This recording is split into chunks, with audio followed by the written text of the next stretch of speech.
Bonjour, ici le chat pour Groupe Mon-Gris Canada. Aujourd'hui, dans la collection rétro, nous avons le casque soviétique SSH-68.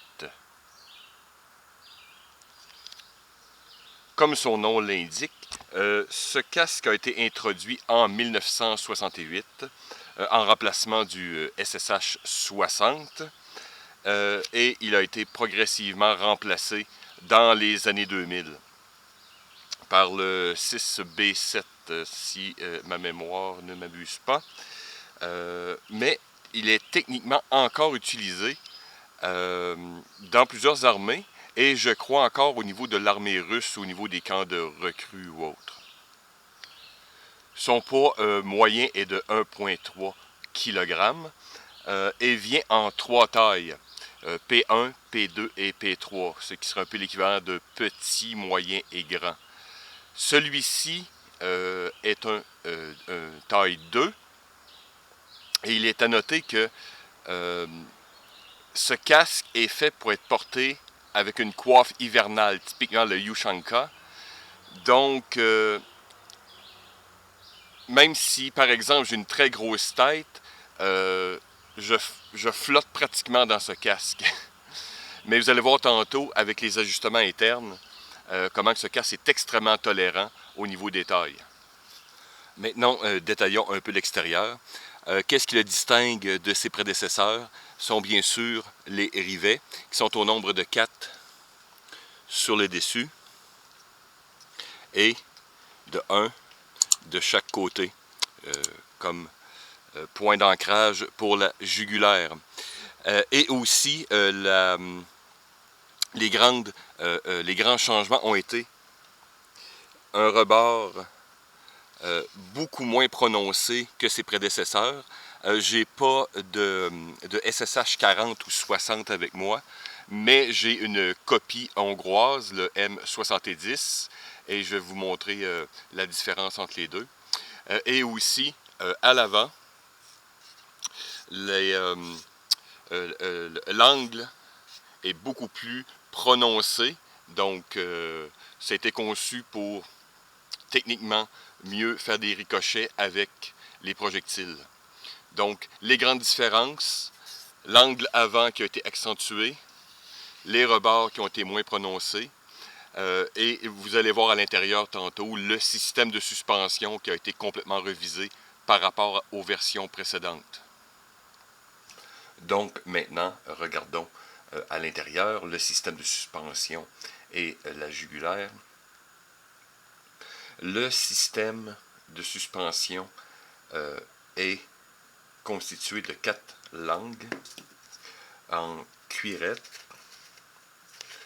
donc un peu spécial. Et évidemment, l'attache du haut, faite par un lacet simple. Ce qui est un peu différent sont les attaches que l'on retrouve aux 4 coins, si on peut se mettre à l'avant, sur les côtés, à l'arrière. Évidemment, c'est un lacet un peu comme un soulier, et on a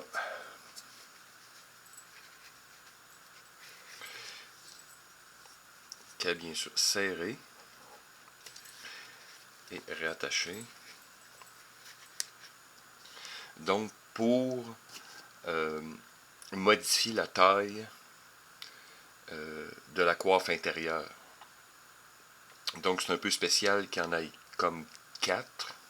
Je trouve que c'est un peu superflu, mais bon, ça semble faire pour l'armée soviétique. Et le système d'attache, on le sait qu'avec les 4 rivets sur le dessus, je vais essayer de vous montrer une photo plus en détail. Il s'agit comme une espèce de T.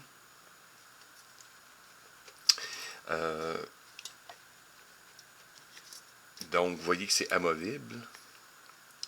Donc, c'est simplement une pièce de métal qui est rivetée et qui fait comme un T ici, le haut. Donc, ça permet d'ajuster le casque lui-même. Je ne sais pas, c'est un peu la première fois que je vois un peu ce système-là. Le casque lui-même, comme je dis, je le porte depuis un certain temps, n'est pas désagréable, il est même très confortable. Lorsque bien ajusté, il est très confortable. Mais c'est un peu spécial. J'ai l'impression qu'on peut le plier ou assez aisément, ou même le casser. Donc, mais vu la durée que ce casque a été en service, donc il ne semble pas avoir de problème, je crois. Donc, voilà. Donc, c'est un système qu'on a déjà vu par le passé. Exemple, vous voyez, 3 langues ou 4 langues. C'est simplement la modification du système de suspension qui est un peu particulier, qui a été vraiment mieux conçu, je crois, pour porter des coiffes hivernales, des chapeaux, des Ushanka et autres.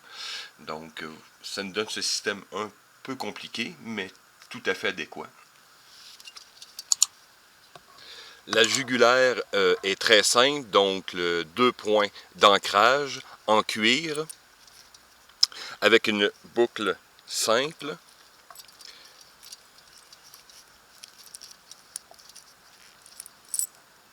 Et une mentonnière fixe. Donc, très de base.